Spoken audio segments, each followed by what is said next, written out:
Damn. Hold up. Wait a minute. Boom, boom, boom. Yeah.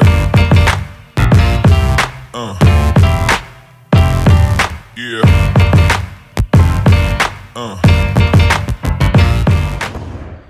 Welcome. Today we've got another interesting job in, so let's take a look. We've got an Ibiza Cupra 1.8 TSI in today for an EA888 turbo swap, which this is a Golf 7R turbo. So the car's already got pretty decent spec wise. We tuned it stage 2 a while back, and we've got the ram air induction kit, turbo elbow, decat.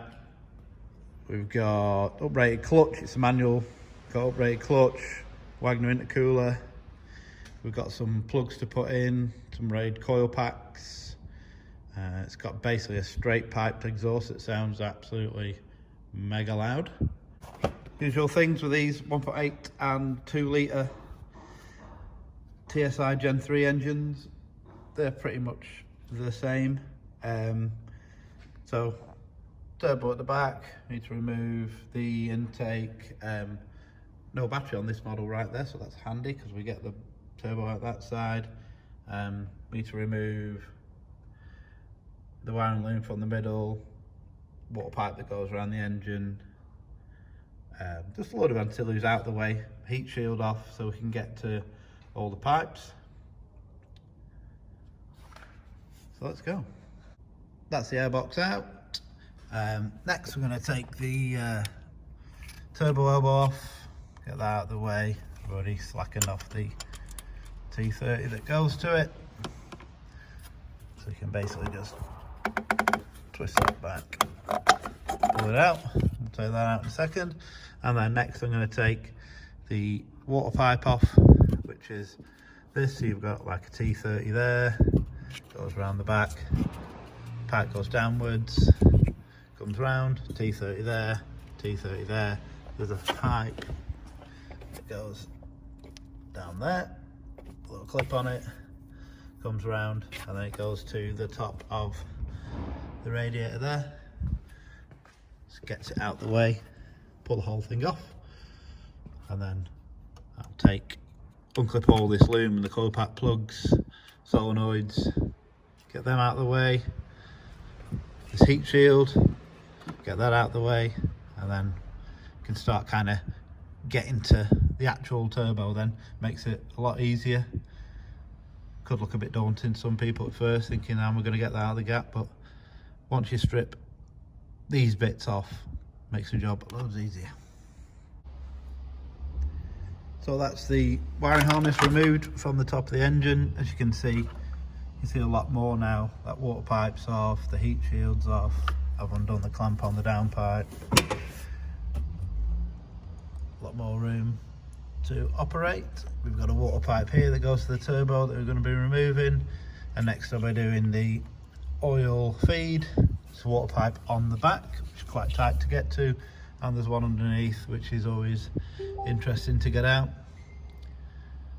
Also next will be the boost hose out of the turbo. I don't know, a bit dark down here. Just around the back of the turbo. It's like the outlet, so take that off, undo the hose down there so we can pull it out, and it won't be far off. So that's the turbo off. This is the one from the Cupra. This is the Golf R turbo, a little bit of a side by side. This is the compressor wheel. It's gonna be brew. Whoa. Compressor wheel for the EA888 Golf R. Compressor wheel for the Cupra, smaller. You can really tell on these exhaust housings of how big that is compared to the Cupra one. And then also your exhaust wheel. Can you see that? Not really. There we go. That's Golf R. That is Cupra. smaller. Physically, you know, the flanges, pipes, feeds, all that, they are the same. So that means we can come swap this one onto that engine. So that's the IS38 in the hole. I've got the oil pipes on, the water pipes on, it's all bolted on. Just need to do like the down pipe, and then we'll put the loom back on. Got some plugs and core packs to put on it while I'm here. Just the rest of the ancillaries, bits and bats, and we'll fire it up.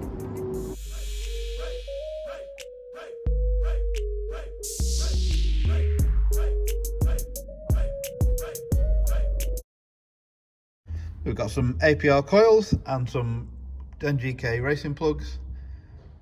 We'll get them banged in. This wiring loom back all plugged in.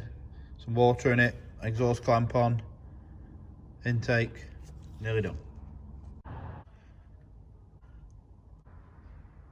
All back together and we're ready for firing it up. I say we, but it's just me, on my own, and my ever-growing ginger beard. I've left the under tray off and the drive shaft shield just so I can see from underneath any possible leaks or anything like that. Not that I'm expecting any, but you never know. Let's fire it up.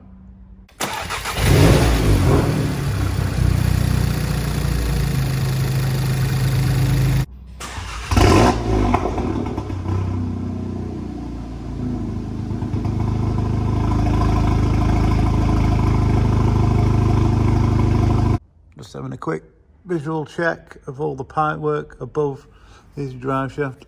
See the heat shielded pipes up there? They are oil and water pipes for the turbo. And if you're going to get any leaks, etc., you're going to get it down the back here. Everything looks good. I've had it running for a while. That was that heat shield I said about before. I can put that back on now. Literally hooks around this drive shaft, passes onto the block. But without out of the way, you can see a lot more. So put that back on, and we're good. So we got no leaks, everything checks out, and it's time to put it on the dyno. It's boost weather. Hold up. Wait a minute. Something ain't right. So things don't always go to plan. Got the car onto the dyno after setting the actuator basic setting, all set perfectly, 3.55 volts. Put on the dyno, keeps coming up with actuator stuck fault, and so rechecked the basic setting and it changed. So put it back onto the ramp, adjusted it again just to see what had happened, and it's changed again, coming up the actuator stuck. So now we're going to have to try and get the actuator off in situ, which is quite difficult, or might have to remove the turbo again to swap the actuator over, see if it's the same on the other turbo, and then we can fit that one. Wounded. These are the bits that you don't see in videos. Right, got the car back on the dyno after doing the actuator. Managed to get it fitted. Took absolutely ages to get it in that gap, but managed to get there in the end. Just doing some logs. Actuator fault's gone. Using auto tuner to do the logging, so we can log, test, change the file, and repeat until we get somewhere close, and we can do some pulls and see where we're at.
We are done on the dyno.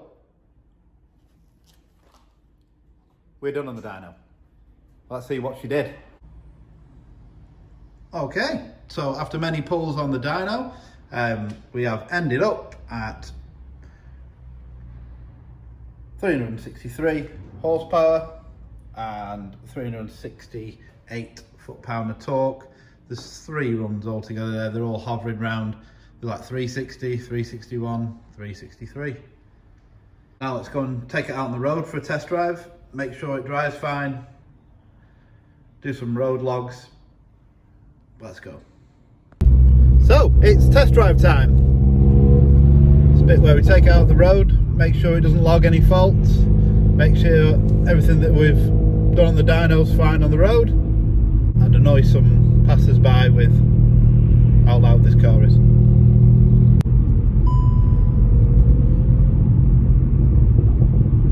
Light on the dash then. Washer fluid.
It certainly goes well. That's it for this video, guys. Please like, share and subscribe the video. It always helps my little channel. And I'll see you next time when I've got my hearing back.